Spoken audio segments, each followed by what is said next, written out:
நாங்க பாத்துக்கிறோம். GT Holidays, South India's #1 travel brand. We Care Super Shield 100 Ultra Defense Broad Spectrum Sunscreen with 100 SPF. Buy now. ரகங்கள் பலவிதம், ஒவ்வொன்றும் உலகத்தரம். தமிழக உற்பத்தியில் உங்கள் அனுஜ் டைல்ஸ். ரெவல்யூஷன் ஃபைட்டுன்னு சொல்லுவோம் இல்லையா, இந்த ஜென்சி பீப்புள் உள்ள வந்து ஒரு கலக்கிட்டான். ஸோ அதுதான் உண்மையான ரீசன். விஜய் சாருடைய இன்ஃப்ளூயன்ஸ் தான் இது. நீங்கள் விஜய் சாரோட இன்ஃப்ளூயன்ஸ்னு சொல்கிறீங்க, ஆனால் இதுக்கு எஸ்ஐஆர் தான் முக்கிய காரணம். பெய்டு பீப்புளுக்கும் நான் பெய்டு பீப்புளுக்கும் ஒரு வித்தியாசம். அர்ப்பணிப்பு, நம்ம சார் வரணும், நம்ம தலைவர் வரணும், நம்ம அண்ணன் வரணும் அப்படிங்கிற டெடிக்கேஷன். என்னங்க நல்லா யோசிச்சு பாருங்கள். அயர்லாண்ட்லேருந்து இங்கே வந்துட்டு போகிறான், ஸ்வீடன்லேருந்து இங்கே வர்றான். ஒரு கப்பல் பார்த்தினாங்க 2500 மைல் வந்து பை கார் வந்தங்கிறான். இந்த மாதிரிலாம் ஒரு ஏடிஎம்கேக்காக ஒருத்தர் வந்திருப்பா அப்படியா, அல்லது டிஎம்கேக்காக வந்திருப்பாங்களா? அது வந்து அவங்களோட ஜனநாயக கடமை. எல்லாருமே இது வரைக்கும் ஆற்றில் எபோவ் 50% வந்து இவர் ஓட்டு வாங்கிடுவார். ஃபர்ஸ்ட் பாயிண்ட் 50% டெஃபினட்டாக 50% ஓட்டு வாங்கிடுவாருங்க. எனக்கு இருக்குது. அதனால் அந்த ஓட்டு வாங்குறத வச்சு 53% பொழுது it can be go across even 170 seat. நிறைய பேர் இந்த சர்வே ரிப்போர்ட்லாம் சொல்கிறாங்க இல்லையா சார், விஜய் அவர்கள் வந்து ஒரு 15% 20% வேணால் ஓட்டு வாங்கலாம், ஒரு 4-5 சீட்டை ஜெயிப்பார். டிஎம்கே தான் இந்த வாட்டி ஆட்சி அமைக்கும். நீங்கள் சர்வே எடுக்கிறீங்களே, ஒரு 5000 பேர் 6000 பேர் சர்வே எடுத்துக்கிட்டு டோட்டல் இப்படி வரும் அப்படின்னு தான் நம்ம பேசுகிறோம். குறைஞ்சது ஒரு 35 லட்சத்துலேருந்து 40 லட்சம் பேரை சர்வே எடுக்கிறோம் சார். அதெல்லாம் பெய்டு சார். குழந்தைங்களை வச்சு அரசியல் பண்ணுறாரு. குழந்தைங்க வந்து அப்பா அம்மா கிட்ட வந்து அடம் பிடிப்பாங்க, விஜய் அவர்களுக்கு ஓட்டு போடணும்னு அடம் பிடிப்பாங்க. சப்போஸ் விஜய் அவர்கள் தோத்துட்டாங்கன்னா அந்த குழந்தையோட மனநிலை என்ன ஆகும்? உறவு முறையை பாராட்டுற சித்தப்பான்னு சொல்ற குழந்தைங்க அப்படியே உடனே வெக்ஸ் ஆயிடாது. அதுக்கு பதிலாக இன்னும் எழுச்சி வரும். எங்களுடைய உறவு இன்னும் எழுச்சி வரும்.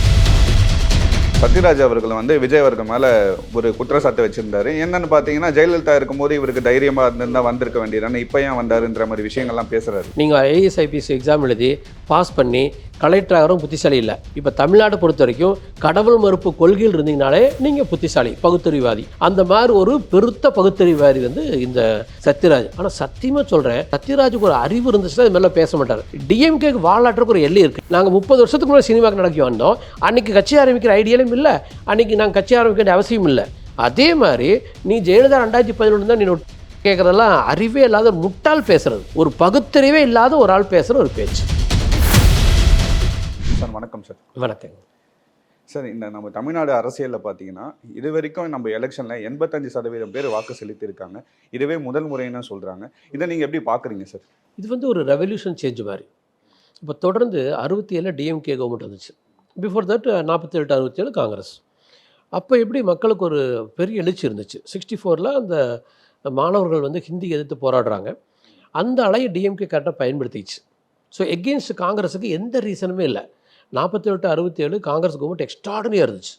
லா அண்ட் ஆர்டர் கரெக்டாக இருந்துச்சு. லஞ்ச லாவணியம் கிடையாது. பக்தவச்சலம், காமராஜர், ராஜாஜி, இது மாதிரி beautiful extraordinary brilliant dedicated Congress people வந்து நம்ம ஸ்டேட்டை லீட் பண்ணாங்க. இருந்தாலும் கூட அந்த ஹிந்தி திணிப்பினால் டிஎம்கே 67 வரும் ரெவல்யூஷன் வந்துச்சு. 77 எம்ஜிஆர் வந்ததுனால ஒன்ஸ் அகெயின் இப்போ லாஸ்ட் ஒரு 50 வருஷமாக எந்த ஒரு சேஞ்சுமே இல்லை. 77லேருந்து இப்போ 2026 வரைக்கும் பார்த்துனாங்க சார். மாற்றி டிஎம்கே மக்களுக்குள்ளார இப்போ இவங்களெல்லாம் அவங்களாம் இவங்க ஒரு போர் அடிச்சிருந்துருக்கோம். இப்போ இளைஞர்லாம் யோசிச்சு பாருங்கள், 30 வயசுக்கு இருக்கிறவங்க அவ்வளோ சீக்கிரம் பூத்துக்கு வர மாட்டாங்க. அவங்க ஓட்டு போடுற இன்ட்ரெஸ்ட் காட்ட மாட்டாங்க. ஒரு 65% 70% மேலே நம்ம பார்த்ததில்லை. இப்போது இளைஞர் பட்டலம் அப்படியே உள்ளே வந்து பூந்துட்டாங்க. தேர் இன்ட்ரெஸ்டட் டு பாலிடிக்ஸ். ஏன்னா கடைசியாக பார்த்தீங்கன்னா இந்த 2011 பார்த்தீங்கன்னா 78% பேர் வாக்கு செலுத்திருந்தாங்க. ஆமாம். இப்போ வந்து அதையெல்லாம் தாண்டி இது ஒரு பெரிய ஒரு மறுமலர்ச்சி, ரெவல்யூஷன் ஃபைட்டுன்னு சொல்லுவோம் இல்லையா. இப்போ வந்து உண்மையாலுமே இந்த ஜென்சி பீப்புள் உள்ள வந்து ஒரு கலக்கிட்டான். ஸோ அதுதான் உண்மையான ரீசன். விஜய் சாருடைய இன்ஃப்ளூயன்ஸ் தான் இது. நீங்கள் விஜய் சாரோட இன்ஃப்ளூயன்ஸ்னு சொல்கிறீங்க, ஆனால் இதுக்கு எஸ்ஐஆர் தான் முக்கிய காரணன்ற மாதிரி நிறைய பேர் இல்லை. அது மட்டும் இல்லை, நீங்கள் எஸ்ஐஆர் மட்டும்தான் முக்கிய காரணம் அப்படின்னா, இப்போது அந்த ஜனங்களுடைய அந்த வேல்யூ, அவங்க பிஹேவ் பண்ண விதம், இப்போ கேளம்பாக்கத்தில் கூடின கூட்டம், இப்போ உண்மையாலுமே நான் வந்து அனைவரும் செப்டம்பர் அக்டோபரில் ஒரு இன்டர்வியூ ஏதோ ஒரு ஐபிசிலேன்னு சொன்னேன். ஒரு 20 லட்சம் பேர் வெளிநாடுலேருந்து வருவாங்க நாங்கள் எதிர்பார்க்கணும். ஓட்டிங்காக வருவாங்க, அவங்க வந்து ஒர்க் பண்ணுவாங்கன்னு சொன்னாங்க. நான் சொன்னேன் அக்டோபரில். அதே மாதிரி பார்த்துனாங்க அரௌண்ட் 20 லட்சம் பேர் வந்திருக்காங்க வெளிநாட்டிலேருந்து. ஈவன் பெங்களூர் இது மாதிரி ஸ்டேட்லேருந்து வந்து ஓட்டு போகிறாங்க. அது மட்டும் இல்லாமல் இப்போது உங்களுக்கு கிரவுண்டில் வந்து பூத்துலாம் வேலை செய்கிறதுக்கு உங்களுக்கு ஆள் இல்லை, நீங்கள் கரெக்டாக வந்து கிளியர் ஸ்ட்ரக்சர் இல்லாமல் இருக்கிறீங்க, மாவட்ட செலவு சரியாக இல்லை, ஒன்றிய செலவு சரியாக இல்லை, பூத்தில் யார் உட்கார போகிறாங்க, உங்களுக்கு எக்ஸ்பீரியன்ஸ் இல்லைன்னு சொன்னாங்க. உண்மையாலுமே மதுரையிலேருந்து one of my close friend பேசினார். அவர் வந்து ஏடிஎம்கேனுடைய அந்த பூத் ஏஜென்ட். ஒரு தொகுதிக்கான ஒரு எம்எல்ஏ தொகுதிக்கான ஏஜென்ட் அவர் என்கிட்ட என்ன சொன்னார்னா, முந்தின நாள் நைட் வரைக்கும் நாங்கள் எதிர்பார்க்கல, நெக்ஸ்ட் டே மார்னிங் பார்த்தீங்கன்னாங்க தேனீக்களாட்டம் அந்த பசங்க வந்துட்டாங்க. ஒரு இடத்துல எங்கள் மாதிரி ஒரு 5 மடங்கு ஸ்ட்ரென்த்தில் அவங்க இருக்காங்க. யார் எங்கேருந்து வந்தால் அவ்வளோ ஸ்மார்ட்டாக ஒர்க் பண்ணுறாங்க பசங்க. அந்த வயசானவங்களை பிக்கப் பண்ணுறது, ட்ராப் பண்ணுறது, மற்ற விஷயங்கள் செய்கிறது எல்லாமே அது அது அது ஒரு அனுபவம், அறிவுன்னு சொல்ல முடியாது. அது ஒரு ஈடுபாடு. ரொம்ப டெடிக்கேட்டடாக உள்ள போட்டு பண்ணிட்டாங்க. சார் இருக்காங்க. இல்லை, அது வந்து பெய்டு பீப்புளுக்கும் நான் பெய்டு பீப்புளுக்கும் ஒரு வித்தியாசம் இருக்குது. இப்போ ஆளுங்களாம் வந்து பெய்டு பீப்புளாக இருக்க மாட்டாங்க. இல்லை, நான் எப்படி சொல்ல வரேன்னா, சம்ஹவ் அவங்க ட்ரெயின் பண்ணி பூத் லெவலில் கொண்டு சேர்த்துவாங்க. எனிஹவ் அவங்களுக்கு ஒரு எக்ஸ்பீரியன்ஸ் இருக்குன்னு சொல்லுவாங்க. அதை சொல்லிட்டு இருந்தாங்க. இப்போ 2021 வந்து டிடிவி வந்து பெரிய ஸ்ட்ரைக் பண்ணுவார். காரணம் பூத் வரைக்கும் அவர்கிட்ட ஒரு இன்ஃப்ராஸ்ட்ரக்சர் இருக்குது, அதில் பெரிய இம்ப்ரெஷன் பண்ண போகிறான்னு சொன்னார். அப்போ நான் சொன்னேன், அவர் ஜாதகத்தில் சுக்கிரதசை சூரியன் பற்றி நடக்குது, விரையாதிபதி சூரியன் பற்றி நடக்குது, ஒரு இம்ப்ரெஷனும் இருக்காது, அவரால் எதையுமே சாதிக்க முடியாது நான் சொன்னேன். காரணம் அஸ்ட்ராலஜிக்கல் ஃபேக்ட் வச்சு அன்றைக்கி அந்த பாயிண்ட்டை நான் சொன்னேன். அதே மாதிரி தான் இது. என்ன தான் உங்கள்கிட்ட ஸ்ட்ரக்சர் இருந்தாலும் டெடிக்கேஷன் ஒன்று இருக்குது, அர்ப்பணிப்பு. நம்ம சார் வரணும், நம்ம தலைவர் வரணும், நம்ம அண்ணன் வரணும் அப்படிங்கிற டெடிக்கேஷன். என்னங்க நல்லா யோசிச்சு பாருங்கள், அயர்லாண்ட்லேருந்து இங்கே வந்துட்டு போகிறான், ஸ்வீடன்லேருந்து இங்கே வர்றான். ஒரு கப்பல் பார்த்தினாங்க 2500 மைல் வந்து பை கார் வந்தங்கிறான். எங்கேயோ மும்பைக்கு அந்த பக்கம் இருந்து பை ரோடு அவங்க அம்மா ஒய்ஃப்லாம் நாங்கள் வந்தோம், என்டர்டைனிங்காக வந்து நாங்கள் ஓட்ட போட்டு நாங்கள் திரும்பி போகிறோங்கிறாங்க. 5 ஓட்டுக்கு அவங்க பண்ண செலவு என்ன? இந்த மாதிரிலாம் ஒரு ஏடிஎம்கேக்காக ஒருத்தர் வந்திருப்பா அப்படியா, அல்லது டிஎம்கேக்காக வந்திருப்பாங்களா? சிம்பிளாக யோசிப்பாரு. 2011 அவங்களோட ஜனநாயக கடமை எல்லாருமே இது வரைக்கும் ஆற்றல. இது வரைக்கும் வந்து இப்போ விஜய் அவர்கள் வந்ததுக்கு அப்புறம் சோசியல் மீடியால இந்த மாதிரி நிறைய பேர் வீடியோ போட்டா ட்ரெண்ட் ஆகுன்றதுக்காக கூட சில பேர் பண்றாங்க. நிறைய பேர் யூடியூப் ரீல்ஸ் போடுறாங்க, யூடியூப்ல போடுறாங்க, இந்த மாதிரி விஷயங்கள்லாம் பண்றாங்க. சரி, அதை வச்சு நம்ம விஜய் அவர்கள்னாலதான் இந்த 85% வந்திருக்குன்னு சொல்ல முடியாது இல்லையா சார்? இந்த சோசியல் மீடியா 2021 ஒன்றும் இல்லாம இல்லை, இப்போ அதிகமா இருக்கு. ஆனா 2021 இருந்துச்சு. ஆக்சுவலாக இதே வாட்ஸ்அப் தான், இதே மாதிரி ஃபேஸ்புக் தான், இதே மாதிரி இன்ஸ்டாகிராம் எல்லாமே 2021 இருந்துச்சு. இவ்வளவு இல்லாமல் இருக்கலாம், ஆனால் ஒரு துளியாது. இப்போ ஒன்றும் வேண்டாம், திருப்பூரில் எனக்கு தெரிஞ்ச ஃப்ரெண்ட் ஒருத்தர் எம்எல்ஏ சீட்டு நிற்கிறார். அவர் தொகுதியில் 90% ஓட்டு டிஎம்கே கேண்டிடேட். அவர் என்ன சொல்கிறாருன்னா, போன தடவை 70%, இந்த ட்ரிப்பு 90%. நான் திரும்பி வரணுங்கிறதுக்காக எனக்காக இந்த 20% ஓட்டு எச்சா இருக்கிறதுக்கு வாய்ப்பு இல்லை, இது சம்திங் எல்ஸ், ரிசல்ட் வந்தால் தான் தெரியும்னு அவர் சொல்கிறார். இப்போ திருப்பூரில் ஆல்ரெடி எம்எல்ஏவாக இருக்கிற ஒரு ஆள் என்ன சொல்கிறாரு, நான் வந்து 20% எக்ஸ்ட்ரா ஓட்டை பார்க்குறேன், இந்த 20% எக்ஸ்ட்ரா ஓட்டு நான் பியூட்டிஃபுல்லாக பர்ஃபார்ம் பண்ணிட்டேன் திருப்பூரில், அதுக்காக இளைஞர்லாம் எழுச்சியாக வந்து டிஎம்கே குத்திருப்பாங்கன்னு என்னால் நம்ப முடியல, இது சம்திங் எல்ஸ், என்னென்னு பார்ப்போம், இது ஓட்டை பிரிக்க போகுதா இல்லை நீங்கள் தான் ஜெயிக்க போகிறீங்கன்னு பார்க்கலாம் பண்ணிட்டுன்னு எங்கிட்ட சொன்னார். அந்த மாதிரி எல்லாத்துக்குமே புரியுது, இது ஒரு வேறொரு ஆக்ஷன். ஆக்சுவலி இது சகஜமான ஒரு ரொட்டீன் டைப். ஒன்றும் வேண்டாம், சரி இப்படியே வச்சுக்கோங்க. இது ஏன் பெங்காலில் நடக்கலை, இது ஏன் வேறு ஸ்டேட்டில் நடக்கலை, அல்லது இனிமேல் எலெக்ஷன் நடக்க போதில்லை பாருங்களேன். வெஸ்ட் பெங்கால் லாஸ்ட் டைம் வரும்ல, வெஸ்ட் பெங்காலையும் இந்த வாட்டி அந்த 2 ஃபேஸாக வந்து எலெக்ஷனை பிரிச்சு நடத்தினாலுமே 91% வந்து அது இருக்கும். ஆனால் இந்த மாதிரி எழுச்சியாக இளைஞர்கள் பட்டாளம் திரண்டு வந்து பேசுறது வந்து நம்மகிட்ட மட்டும் தானே வருது. இப்போ நீங்கள் விஜய் அவர்களுக்கு இவ்வளோ கூட்டம் வராங்க, இவ்வளோ பேர் ஒர்க் பண்ணுறாங்கன்னு சொல்கிறீங்க இல்லையா சார்? அவர் வந்து எலெக்ஷனுக்கு இப்போதான் வந்து அவர் எலெக்ஷனில் நிற்கிறாரு. இதுக்கு முன்னாடி அவர் ஹீரோவாக இருக்கும் போதுமே இவ்வளோ கூட்டம் வந்திருக்காங்க, அவரை பார்த்துருக்காங்க, அது வந்து ஓட்டா மாறுமான்னு கூட நிறைய பேர் பேசுகிறாங்க. ஆமாம், இப்போ கூட நம்ம சர்வே ரிப்போர்ட் படி பார்த்தீங்கன்னா விஜய் அவர்கள் வந்து ஆட்சியை பிடிக்கலாம் வாய்ப்பு இல்லை, ஒரு 20% வேணா ஒரு ஓட்டு சதவீதம் வாங்கலான்ற மாதிரி தான் சொல்றாங்க. ஏன்னா ஒரு 4-5 சீட் ஜெயிக்கலான்ற மாதிரிலாம் சொல்றாங்க இல்லையா சார்? இதை எப்படி பார்க்குறீங்க? இல்லை அப்படி அல்ல. இது ஆக்சுவலாக அவருக்கு வர்ற கூட்டம் மட்டும் இல்லை, அந்த கூட்டத்தில் இருக்கிற ஒவ்வொரு மனிதனும் ஒவ்வொரு நண்பனும் நண்பியும் எக்ஸ்ட்ரா ஒரு 10 ஓட்டை எக்ஸ்டெண்ட் பண்ணுற அளவுக்கு ஆசையாக இருக்காங்க, அக்கறையாக இருக்காங்க, டெடிக்கேட்டாக இருக்காங்க. இவர் எப்படியாவது கொண்டுட்டு வந்துடணும், உயரை கொடுத்து நம்ம பாடுபடணும் அப்படிங்கிற மோட்டிவேட்டர் கூட்டம் இது. வேடிக்கை பார்க்குற கூட்டமாக எனக்கு தெரியல. வேடிக்கை பார்க்குற கூட்டமாக இருந்துச்சுன்னா இப்போ மொபைல்லையே அவருக்கு வந்து இப்போ திருப்பூர் வர்றாருன்னா அப் டு கோயம்புத்தூர் வரைக்கும் இருக்கிறவங்க மொபைல்லே பார்த்துட்டு போயிடலாம். ஆக்சுவலாக ஒன்றும் வேண்டாம், நான் வந்து சிங்கப்பூரில் ஃப்ளைட் ஏறுறேன் ஃபஸ்ட் வீக் ஆஃப் ஜனவரியில், 30 டிசம்பர் வந்து சார் வந்து கோலாலம்பூர் வர்றாரு. ஒரு ஃபேமிலி கோயம்புத்தூர்லேருந்து கோலாலம்பூர் போய் அங்கே அவரை பார்த்துருக்காங்க. திரும்ப கோலாலம்பூர்லேருந்து சிங்கப்பூர் வந்து ஃப்ளைட்டு கரெக்டாக கிடைக்காம சிங்கப்பூர் வந்து சிங்கப்பூர்லேருந்து என்னுடைய ஃப்ளைட்லேயே சென்னை வரைக்கும் வர்றாங்க. எங்கிட்ட வந்து அறிமுகமாயிட்டு, சார் நான் கோயம்புத்தூர் தான், உங்கள் நேட்டிவ் பிளேஸ் தான், நாங்கள் சாரை பார்க்குறதுக்காக நாங்கள் வந்து கோலாலம்பூர் போனோங்கிறோம். என்ன சார் அநியாயமாக இருக்குது, ஒரு 4-5 பேர் சேர்ந்துட்டு கோலாலம்பூர் போய் அங்கே ஒரு ஸ்டார் ஹோட்டலில் தங்கி அவரை வந்து 1,00,000 பேர் இருக்கிற கூட்டத்தில் நடுமத்தில் உட்காந்து பார்த்துட்டு வர்றதுக்கு இது பேர் கிரேஸ் இல்லை, இது அதையும் தாண்டி ஏதோ ஒன்று. அது எனக்கு சொல்ல தெரியல. அவரை வந்து அந்த அளவுக்கு நேசிக்கிறாங்க. ஏன் எங்க ஏரியாவுக்கு வந்தா விஜய் அவர்களை நான் கூட பார்க்க போவேன் சார். ஆமா. எல்லாருமே பார்க்க போவோம். ஆமா. நீங்களா இருந்தாலும் பார்க்க போவோம். அது எந்த அளவுக்கு வந்து ரெவல்யூஷனை கிரியேட் பண்ணும், எலெக்ஷன்ல ஓட்டு போடுவாங்க, ஆட்சியை பிடிப்பாங்க. அது வந்து அவருடைய ப்ரெசன்டேஷன் என்ன, நான் வந்து லஞ்சம் இல்லாத கவர்மெண்ட் தர்றேன், நான் ஒரே ₹1 மக்கள் காசை தொட மாட்டேன், நான் வந்து எங்கிட்ட தேவைக்கு மீறி எங்கிட்ட இருக்குது, அதில் நான் வாழ்ந்துக்குவேன், நான் ஒரு நல்ல கவர்மெண்ட் உங்களுக்கு தர்றேன், இளைஞர்களுக்கெல்லாம் நல்ல பாதுகாப்பு கொடுக்குறேன், ட்ரக்கு மாஃபியா இல்லாத ஒரு தமிழ்நாட்டை நான் கொடுக்க போகிறேன்னு சொல்கிறாருங்களா, அது ஆட்டோமேட்டிக்காக அவங்க சீரியஸ் எடுத்துக்கிறாங்க. அதான் சொல்றாங்க, ஏடிஎம்கே அதை தான் இல்லை அது சொல்லலாம், இல்லை இல்லை சொல்றாங்க. இப்போ பாத்தீங்கன்னா சீமான் அவர்கள் பாத்தீங்கன்னா வந்து அதே தான் அவரும் சொல்றாரு, நான் இலவசங்களுக்கு எதிரானவன், என் மக்களை வந்து இலவசத்துக்காக நான் நிக்க வைக்க மாட்டேன்னு சொல்றாரு. அவரும் தலைவர் தானே. அதே இலவசங்களை தானே அவர் வந்து எடப்பாடி பழனிசாமி சித்தப்பான்னு சொல்லக்கூடாது. இதெல்லாம் சொல்றது உண்மையா இருந்தா எடப்பாடி பழனிசாமி என்னுடைய சித்தப்பான்னு சொல்லக்கூடாது. அதே மாதிரி யாராச்சும் ஒருத்தர் என்னை மாமான்னு சொல்லக்கூடாது. நான் வந்து மூக்கமுத்து சார் இறந்துட்டாரு, நான் சிஎம் வீட்டில் போய் நான் அப்படியே உட்காந்துருந்தேன் நல்லா சொல்லக்கூடாது. நீங்கள் யாரை பார்த்தாலும் இவருடைய கருத்தை அவர் எடுத்து சொல்லணும். அந்த இடத்துல எடப்பாடி பழனிசாமி சார்கிட்ட போய் உட்காந்துக்கிட்டு நீ இலவசம் கொடுக்கக்கூடாதுன்னு இவர் சொல்லணும். அவர் சித்தப்பான்னு இவர் கூப்பிட்றதா இருந்தால் நீங்கள் சொல்கிற கருத்து பிரகாரம் நான் இந்த ஆட்சியை நான் கொண்டுட்டு போகிறேன்னு சொன்னால் he has to argue, he has to defend his defence இல்லைங்களா. அவர் கொள்கையை அவர் டிஃபென்ஸில் எடுத்துக்கணும். அதெல்லாம் சும்மா பொய், அது பொய்ங்க.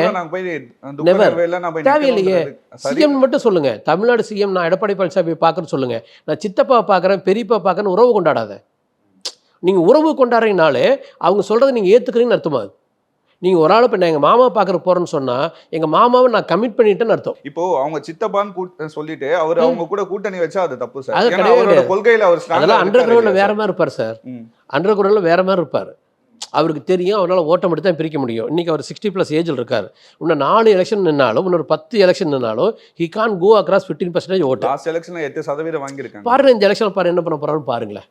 இந்த எலெக்ஷன் என்னன்னு பாருங்க, வெயிட் பண்ணி பாருங்க. சார் இவங்க ஒரு மாற்று அரசியலை விஜய் அவர்கள் கொண்டு வராதுன்னா நான் இலவசங்களுக்கு எதிரானவன் இந்த மாதிரி விஷயங்கள் இவங்க ஏடிஎம்கே டிஎம்கே பண்ணாத விஷயங்களை இவர் பண்ணணும். ஏடிஎம்கே டிவிஷன் சொல்ற விஷயங்களே தான் இவரும் சொல்றாரு. இல்ல இல்ல இது வந்து சீமானை வச்சுட்டு பியூட்டிஃபுல்லான ஒரு கேமை எங்ககிட்ட டிஎம்கே ஆடுது. ஏன்னா சீமான் நாகரீகமே என்னுடைய தம்பி வர்றான்னு சொல்றாரு. ஆனால் அங்கே இருக்கிற மற்றவங்க எல்லாருமே உதாரணத்துக்கு அந்த இவர் அந்த ஷார்ட்டேஜ் ஒரு மாதிரிலாம் யூஸ் பாருங்கள், வல்கரான வார்த்தையெல்லாம் அவர் யூஸ் பண்ணுறாரு. அந்த நண்பா நண்பி நாங்கள் சொல்கிறது, அந்த பெண்களை பற்றி அவர் பேசுகிற பேச்சுக்கெல்லாம் ரொம்ப அசிங்கமாக இருக்குது. ஒரு சில பெரிய நல்ல நாட்டு ஒரு முகத்தை ஒரு ஆள் காட்டுறாரு, இன்னொரு 50 பேர் ரொம்ப அசிங்கமாக பேசுகிறான். அந்த இடும்பாவனம் கார்த்தியெல்லாம் பேசலாம் மரியாதைக்குரிய வார்த்தை இல்லை. இப்போ நாங்கள் என்ன சொல்ல வரோம்னாங்க சார், நீங்கள் இலவசத்தெல்லாம் நான் உடனே நிறுத்திடுவேன், நான் வந்து ட்ரக்ஸ் எல்லாம் உடனே நிறுத்திடுவேன், உதாரணத்துக்கு நான் டாஸ்மாக் உடனே க்ளோஸ் பண்ணிடுவேன் அப்படின்னா அவர் பேச்சு கேட்குறேங்க. ஒரு 3 கோடி பேர்த்த இவங்க போதைக்கு அடிமையாக்கி வச்சுருக்காங்க. 3 கோடி பேர் டாஸ்மாக்கு அடிமை. அந்த 3 கோடி பேரை அதுலேருந்து வெளியே கொண்டுட்டு வரணும். இதுக்கான வேலைகள் நாங்கள் செய்யணும். கொஞ்சம் கொஞ்சம் நாங்கள் வந்து டாஸ்மாக்கை க்ளோஸ் பண்ணிடுவோம். ஆக்சுவலி உறுதியாக 5000%ங்க கொஞ்சம் கொஞ்சமாக கரெக்டாக க்ளோஸ் பண்ணுவோம். இப்போ ஆல்ரெடி அடிக்ஷன் இருக்காங்கல்ல, அங்கெல்லாம் ஒவ்வொரு டிஸ்ட்ரிக்ட் வரைய தாலுக்கு வரையும் நாங்கள் சென்டர்ஸ் கிரியேட் பண்ணி எப்படியெல்லாம் விஜய் அவர்கள் பேசின மாதிரி அது தானே வந்துடும். பேசலை இல்லை தேவையில்லை, எல்லா விஷயத்தையும் எடுத்துகிட்டு போயிடணும். இப்போ நாங்களே எதுக்கு இருக்கிறோம், ஸ்போக்ஸ் பீப்புள் நாங்கள் எதுக்கு இருக்கிறோம், நாங்கள் அதை தான் ஒவ்வொரு ட்ரிப் எடுத்துகிட்டு போகிறோம். சிங்கப்பூர் மாதிரி ஒரு கவர்மெண்ட் கொடுப்பாங்கிறதா என்னுடைய ஐடியா. அது மாதிரி தான் கொடுக்க போகிறோம். டே 1லேருந்துங்க லஞ்சம் இல்லாத ஆட்சி எங்களால் தர முடியும்.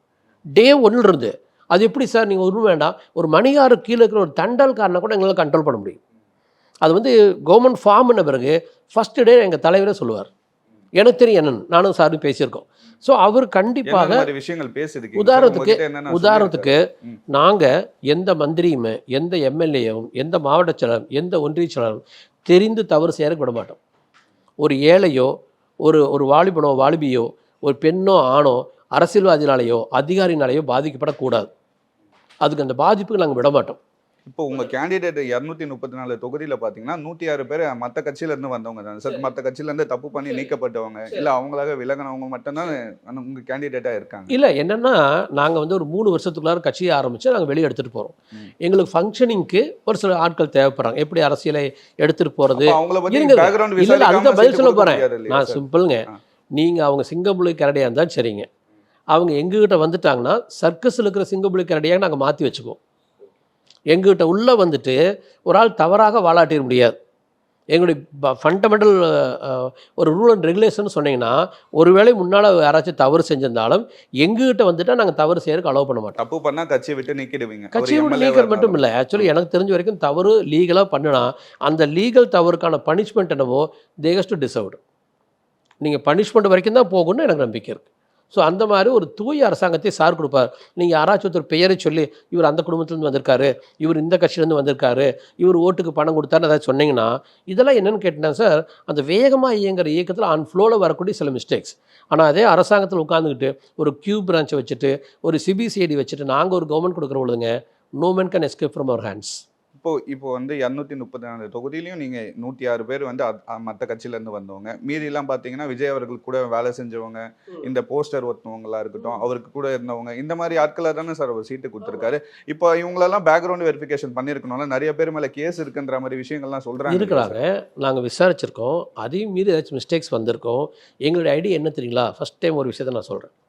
இப்போ ஒரு ஆள் வந்து யாரோ ஒருத்தர் இப்போ ஈரோட்டில் ஒரு மாவட்ட செயலரோ அல்லது ஈரோட்டில் ஒரு எம்எல்ஏ கேண்டிடேட், நான் என்ன அவங்ககிட்ட கேட்குறேன்னா, நாங்கள் என்ன கேட்க போகிறோம் கேட்டிருக்கிறோம்னா, என்னுடைய வருமானம் என்ன சார்? ஒரு 50,000 1 லட்சம் ரூபா மாதம் சம்பாதிக்கிறேன். இப்போ நான் என்ன சொல்கிறேன்னா அவர்கிட்ட, சரி நீ எம்எல்ஏ ஆயிடுற, உனக்காக ஜனங்க ஓட்டு போடலை, விசில் சின்னத்துக்காகவும் சாருடைய விசில் சின்னத்துக்காக விஜய் சாருடைய முகத்துக்காக தலைவருடைய முகத்துக்காக உனக்கு ஓட்டு.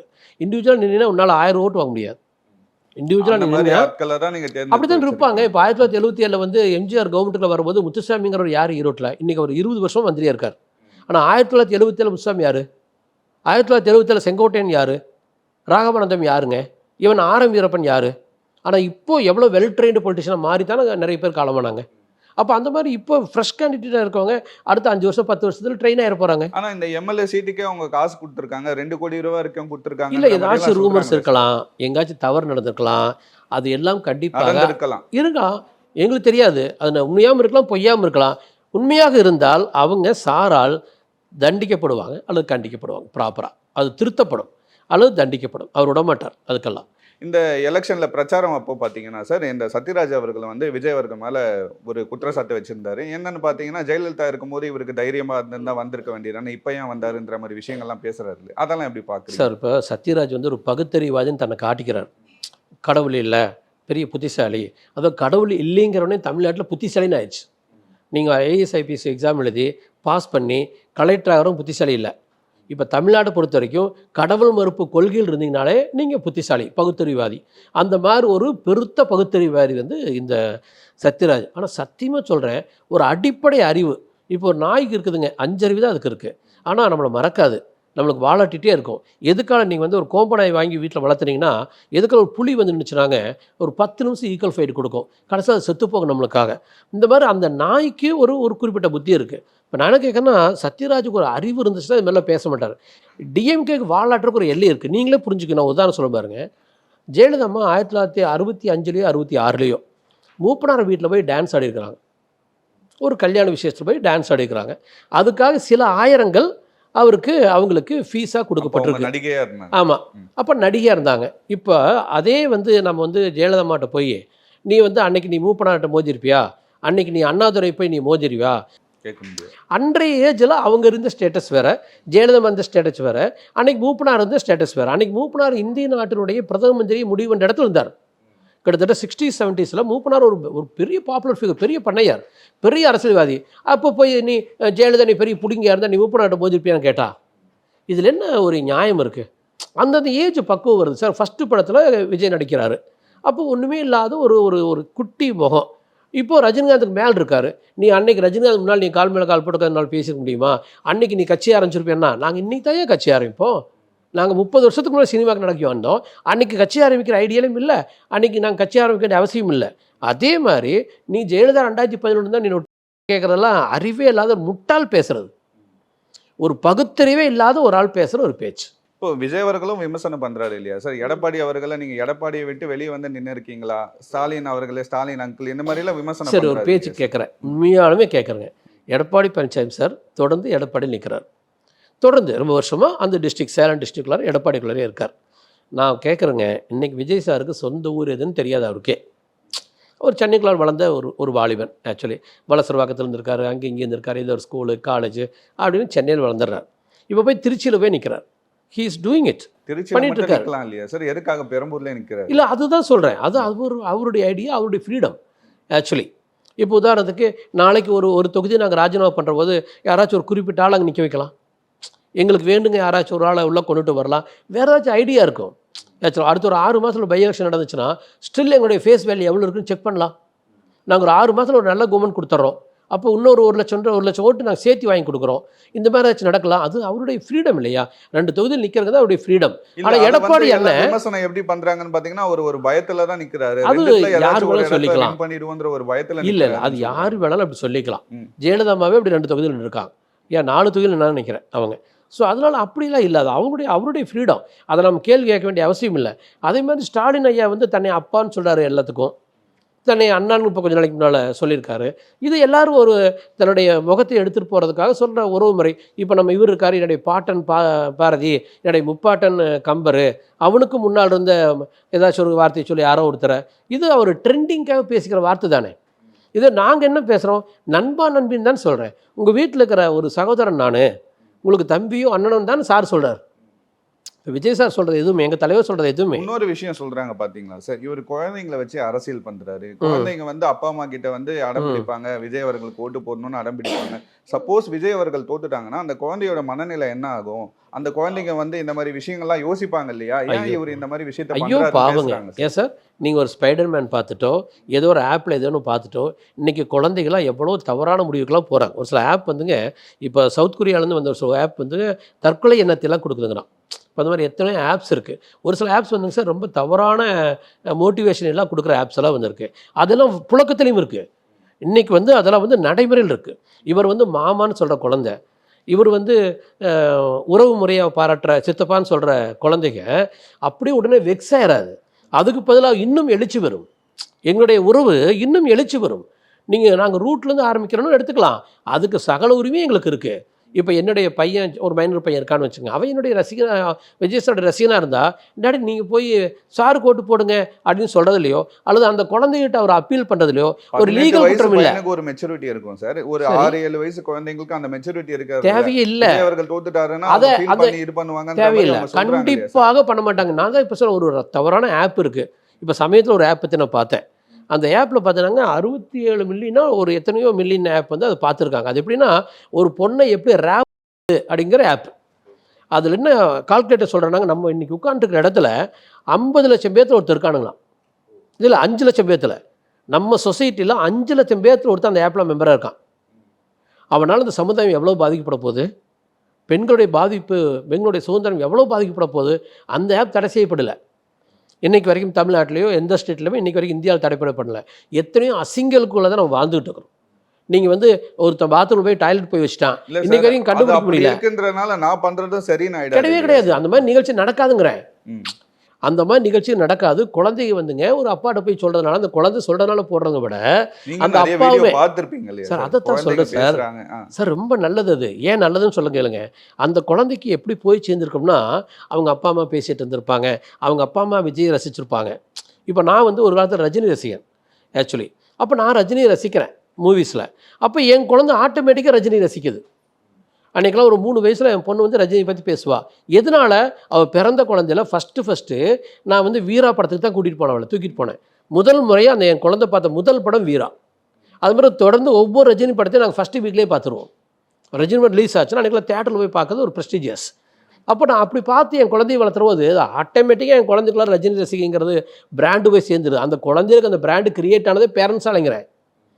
அப்போ ஆட்டோமேட்டிக்காக பேரண்ட்ஸ் மென்டாலிட்டியும் குழந்தை மென்டாலிட்டி ரெண்டும் ஒன்றா தான் இருக்கும். இவர் அப்பீல் பண்றது விட ஓகே, அது ரசனையா போய்டும் சார். இது அப்படி இல்லையா சார், இது எலெக்ஷன். அதை அவங்க ஜஸ்டிஃபை பண்ணிக்குவாங்க பேரண்ட்ஸ். சார் இந்த குழந்தைக்கு என்ன அடம் பிடிச்சாலும் ஓட்டு பெட்டியில் போய் ஓட்டு போட போகிறது அவங்க அப்பா அம்மாவோ மாமாவோ தாத்தாவோ பாட்டியோ. அவங்களுக்கு அது வந்து நியாயமாக தெரிஞ்சால் தானே போட போகிறாங்க. தன் குழந்தையோ தன் பேத்தியோ பேரனோ சொல்கிறது அப்படியே கேட்டு அவங்க இயங்குவாங்க அப்படின்னு சொல்கிறதுக்கு இல்லை. அது வந்து அந்த குழந்தையினுடைய இன்ஃப்ளூயன்ஸை நீங்கள் சைக்காலஜி படிச்சிங்கன்னா உங்களுடைய 18 வயது நீங்கள் நிறைய வரைக்கும் 85% ஆஃப் யுவர் ஃபீலிங்கே உங்கள் அப்பா அம்மா மாதிரி தான் இருக்குமா. நீங்கள் உங்களுடைய 18 வயது தாண்டுற வரைக்கும் உங்களுடைய நடத்தை, பண்பியல், பழக்க வழக்கம் இவரை xerox copy or another specimen of father and mother தான். அப்போ அந்த குழந்தை அப்படி பேசுதுன்னா அது 85% அவங்க அப்பா அம்மா கொடுத்தது இந்த குணாதிசயத்தை. அதனால் இது ஒன்றும் ஸ்பெஷலே ஒன்றுமே இல்லை. இவர் ஒரு அன்பில் பாசத்தில் நம்மளுக்காக ஒரு 5 வயசு குழந்தை பேசுது, அந்த குழந்தையை மதிக்கணும். ஒரு 3 வயசு குழந்தை பேசுது, அந்த குழந்தையை மதிக்கிறார். அந்த உறவை வந்து நல்லா எடுத்துகிட்டு போகிறார். அப்படித்தான் நீங்கள் எடுத்துக்கணும். சார் இப்போ வந்து விஜய் அவர்கள் எத்தனை தொகுதியில் வின் பண்ணுவார்னு நீங்கள் நினைக்கிறீங்க சார்? அப்ராக்சிமேட்டாக என்னுடைய பாயிண்ட் ஆஃப் வியூ எபோவ் 50% வந்து இவர் ஓட்டு வாங்கிடுவார். ஃபஸ்ட்டு பாயிண்ட் 50% டெஃபினட்டாக 50% ஓட்டு வாங்கிடுவாருங்க. அது ஒரு 55% தாண்டினாலும் ஆச்சரியப்படுறதுல. 85% பேர் ஓட்டு போட்டிருக்காங்க. ஆமாம், 50% பேர் விஜய் அவர்கள். ஆமாம், அந்த 85% ஓட்டு போட்ட ஜனங்களில் எபோவ் 50% உங்களுக்கு அவங்களுக்கு ஓட்டு வரக்கு வாய்ப்பு இருக்குது. அது வந்து என்டி ராமராவ் ரெக்கார்டு என்னன்னு கேட்டேன் சார். 52.5 ஒரு சிஎம் கேண்டிடேட்டாக அதிக ஓட்டு வித்தியாசத்தில் யார் ஜெயிச்சாருன்னு இண்டிவிஜுவலாக வந்து என்டி ராமராவ் சார். அது இயர் எனக்கு ஞாபகம் இல்லை. அவர் தான் ரெக்கார்டு வச்சிருக்காரு இன்றைக்கி வரைக்கும். அந்த ரெக்கார்டை எங்கள் சார் எங்கள் தலைவர் உடைச்சிருவாங்க நம்பிக்கை எனக்கு இருக்குது. அதனால் அந்த ஓட்டு வாங்குறத வச்சு 53% பொழுது it can be go across even 170 seat. Okay, 170. ஆமாம், ஆமாம். நீங்கள் டிஎம்கேம் ஏடிஎம்கேம் ஈச் 15% மேலே ஓட்டு வாங்குறதுக்கு வாய்ப்பு இல்லை. 170ன்றது ரொம்ப பெரிய சரி, margin. ஒரு உதாரணம் சொல்லட்டுமா? கட்சி ஆரம்பிச்சு 3 வருஷம் தான் ஆகுது. அது முதல் முறை தேர்தலை சந்திக்கிறாரு. சரி, அவர் எப்படி சார் 170 சீட் வின் ஒரு பண்ணுவாருன்னு சின்னதாக என்ன ஒரு நம்பிக்கை உதாரணம் இருக்கு? சொல்கிறேன் சார். ஒரு சின்ன உதாரணம். சச்சின் டெண்டுல்கர் ஒரு 15 வயசில் கிரிக்கெட்டில் வந்தாருங்க. 14 வயசில் தான் கற்றுக்கிட்டார் கிரிக்கெட்டை. நெக்ஸ்ட் இயர் ரஞ்சி டிராஃபி, அதுக்கடுத்தது இதுக்கு இந்தியாவுக்கு விளையாண்டார். அவர் தொடர்ந்து 24 வருஷம் கிரிக்கெட் விளையாண்டுருக்கார். அது வந்து நீ ஏன் 2 வருஷத்தை வந்து எல்லாம் பண்ணிகிட்டு இருக்க? இப்போ கூட சூரியவம்சினா அவர் ஒரு பையன் அடி பிரித்து எடுக்கிறான் 14 வயசில். ஸோ அனுபவமோ ஏஜோ அரசியலுக்கு தேவையில்லை. அரசியலுக்கு நல்ல மனசு இருக்கா, நான் லஞ்சம் வாங்க மாட்டேன், அதிகார துஷ்பிரத்துக்கு விட மாட்டேன், பெண்களை காப்பாற்றுவேன் அப்படிங்கிற டெண்டன்ஸே வேணுமே ஒழிய இதுக்கெல்லாம் எக்ஸ்பீரியன்ஸே தேவையில்லை. நல்ல மனசுக்கு எது சார் அனுபவம்? ஆனால் நிறைய பேர் இந்த சர்வே ரிப்போர்ட்லாம் சொல்கிறாங்க இல்லையா சார், விஜய் அவர்கள் வந்து ஒரு 15% 20% வேணால் ஓட்டு வாங்கலாம், ஒரு 4-5 சீட்டை ஜெயிப்பார், டிஎம்கே தான் இந்த வாட்டி ஆட்சி அமைக்கும்ன்ற மாதிரி. நான் ஒரு உதாரணம் சொல்கிறேன் சார். நான் வந்து பழனி முருகன் கோயிலுக்கு இப்போ போயிட்டு வந்திருக்கேன். நான் 21ஆம் தேதி சார் நான் பழனி முருகன் கோயிலுக்கு நடந்து போனேன். ஒட்டஞ்சத்திரத்துலேருந்து நான் பழனி முருகனுக்கு ஒரு 50-60 தடவை மொட்டை அடிச்சிருக்கேன். எபோ 50 டைம்ஸ் நான் மொட்டை அடிச்சிருக்கேன். தீவிர முருக பக்தனுங்க. ஸோ இந்த எலெக்ஷனில் சார் ஜெயிக்கணும் அப்படின்னு நினச்சி நான் ரோட்டில் நடந்து போனேன். ஒரு சில டைமில் கழுத்தில் நான் அந்த துண்டை போட்டிருந்தேன், ஒரு சில டைம் நான் துண்டு இல்லாமல் நான் நடந்து போகிறேன். நீங்கள் காட் ப்ராமிஸ் சார், ஒரு 100 பேத்துக்கு மேலே நான் ஆன் தி வே ரோட்டில் சந்தித்தேன். ஏன்னா அது ஒரு 30 கிலோமீட்டர் வாக்கிங், கிட்டத்தட்ட 10 மணி நேரம். அதில் ஒரு 100-150 பேத்துக்கு மேலே நான் நேரடியாக சந்தித்தேன். அதில் ஒரே ஒரு ஆள் கூட நான் டிஎம்கே ஓட்டு போடுவேன், ஏடிஎம்கே ஓட்டு போடுவேன்னு சொல்லலை. சார் நீங்கள் யாருக்கு ஓட்டு போட போகிறீங்கன்னு சொன்னால் எல்லாருமே டிவிக்கே விசிலுங்கிறான். ஒரே ஒரு ஆள். தட் ஐம் சேயிங், நான் ஒரு முருக பக்தனுங்க, நான் காட் ப்ராமிஸாக சொல்கிறேன். நீங்க சந்திச்சது 100 பேர். சரி, ஓட்டு அந்த 100 பேர்ல ஒரு 10 பேர் இல்லை சார், அந்த 100 பேர்த்தில் ஒரு 10 பேர் கூட ஏன் சார் சொல்லலை? அதே மாதிரி நான் மலையில் இருக்கேன். 22ஆம் தேதி சாயங்காலம் 4 மணிலிருந்து, இந்த ஏப்ரல் 22 சாயங்காலம் 4 மணிலேருந்து ஏப்ரல் 23 சாயங்காலம் 3 மணி வரைக்கும் நான் வந்து பழனி மலையில் இருந்தேன். அங்கே ஒரு 400-500 பேர்த்தையாவது நான் சந்தித்தேன். அங்கே சார் நீங்க சந்திச்சவங்கள வச்சு சொல்றீங்க சார், 4.5 கோடி பேர் ஓட்டு போட்டுருக்காங்க. அது ரொம்ப சிம்பிள் சார், அதெல்லாம் ரொம்ப சிம்பிளாக சொல்லுங்க. இது வந்து சிறுதுளி பெருவெள்ளங்கிற மாதிரி. ஆக்சுவலாக ஒரு சட்டி சாப்பாட்டுக்கு ஒரு சோறு பதம் அப்படிங்கிற கால்குலேஷன். இப்போ நீங்கள் வந்து ஒன்று மேலே சர்வே எடுக்க சொல்லுங்களேன். சரி, சர்வே எடுத்தீங்களே, நீங்கள் சர்வே எடுக்கிறீங்களே, ஒரு 5000 பேர் 6000 பேர் சர்வே எடுத்துக்கிட்டு டோட்டல் இப்படி வரும் அப்படின்னு தான் நம்ம பேசுகிறோம். 5000 நான் பார்த்த வரைக்கும் சர்வே ரிப்போர்ட்லாம் எப்படி சொல்றாங்க, குறைஞ்சது ஒரு 35 லட்சத்துலேருந்து 40 லட்சம் பேரை சர்வே எடுக்கிறோம். சும்மா சார், அதெல்லாம் எல்லாம் பெய்டு சார். எல்லாமே அதெல்லாம் நீங்கள் நம்பாதீங்க. இதெல்லாம் வந்து சார் ஒரு ட்ரெண்டை கிரியேட் பண்ணுறது. எப்படியா நாங்கள் ஜெயிச்சாங்க. முன்னாடி பார்த்தீங்கன்னா ஏடிஎம்கே இல்லைன்னா டிஎம்கே, ஏடிஎம்கே இருக்காங்க, அவங்க வின் பண்ண வாய்ப்பு இருக்கும் இல்லையா? வாய்ப்பே இல்லையே. ஏன் வாய்ப்பு இல்லைன்னா சார், இது ஒரு மிகப்பெரிய ஒரு எழுச்சி, இளைஞர்கள் எழுச்சி சார். இது கண்டிப்பாக தூக்கிட்டு போயிடும். நான் உங்களுக்கு ஒரு பத்திரிகையாளராக, நீங்கள் ஒரு இளம் வயது உள்ளதுனால உங்களுக்கு ஒரு நல்ல ஒரு உதாரணம் சொல்கிறேன். நீங்கள் 1967 எனக்கு விவரம் தெரிஞ்சது, நான் 64 பிறந்தேன். எனக்கு 74-75 காமராஜர் இறந்ததுலேருந்து எனக்கு பாலிட்டிக்ஸ் ஞாபகம் இருக்குது. 77 எம்ஜிஆர் வந்ததுன்னா அப்போ நான் மேபி ஒரு 7th ஸ்டாண்டர்ட் நினைக்கிறேன். அப்போ இருந்து எனக்கு இதெல்லாம் ஞாபகம் இருக்குது. நான் பார்த்த வரைக்கும் 77 இன்னைக்கு வரைக்கும் மக்களுடைய மனநிலை ஒரே மாதிரி மாறும்.